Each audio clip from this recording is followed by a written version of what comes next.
Jean-Félix Aboukwaviva, bonjour. Je vais vous laisser nous présenter le contenu de ce séminaire et le rendu des échanges de ce jour avec les députés présents.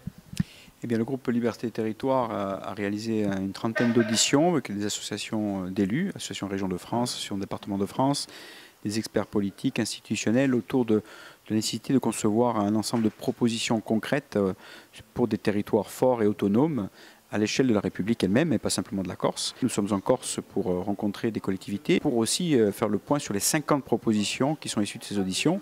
C'est-à-dire que le groupe Liberté et Territoire a un ensemble de propositions très claires et très fortes. D'une part, par bloc de compétences que l'on souhaite voir transférées aux départements et aux régions de droit commun.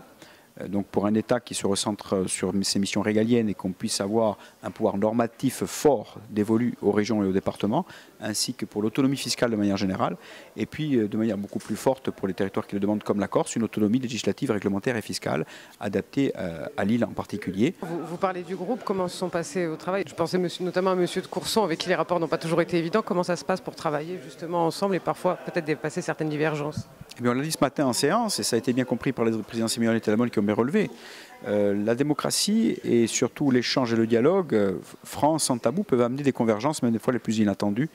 Et c'est ce qui s'est passé, y compris avec Charles de Courson. Et aujourd'hui, ça a été confirmé par Charles de Courson lui-même, qui a pris la parole dans l'hémicycle en disant que l'autonomie fiscale, il y avait toujours été favorable. Au sein du groupe, nous sommes constitués autour des libertés locales, enfin des libertés en général et des libertés locales en particulier, et notamment de la spécificité des territoires.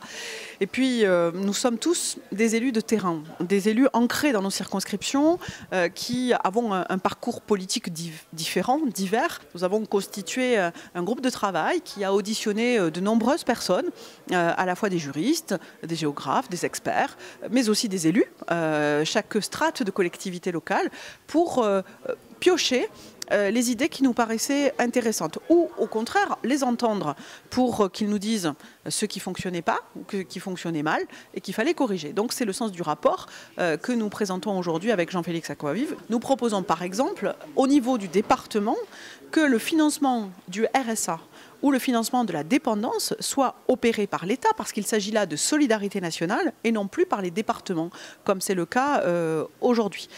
Mais qu'en revanche, le département garderait la compétence d'accompagnement de ces publics fragiles. Parce qu'il y a une différence entre le financement, qui relève de la solidarité nationale, et l'accompagnement sur le terrain, la proximité indispensable pour accompagner ces publics. Les fonds structurels européens.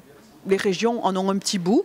Nous pensons qu'il faudrait aller plus loin. Et tout ça, pourquoi? Parce que derrière les fonds structurels européens, nous avons des politiques d'aménagement du territoire. Et ces politiques d'aménagement du territoire, pour avoir été la ministre de l'aménagement du territoire, je sais qu'elles sont indispensables et que la plupart du temps, les projets structurants sont portés par les collectivités territoriales. Ici, par la collectivité de Corse, chez moi, par la région et les départements, sur la base de l'impulsion donnée par les communes ou le bloc intercommunal. En revanche, sur le bloc intercommunal, pour reprendre votre question, moi je crois qu'il y a un problème de gouvernance.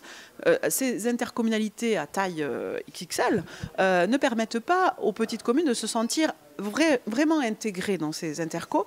Donc nous faisons des propositions pour améliorer la gouvernance et pour mieux informer les élus locaux de ce qui se passe dans leur intercommunalité.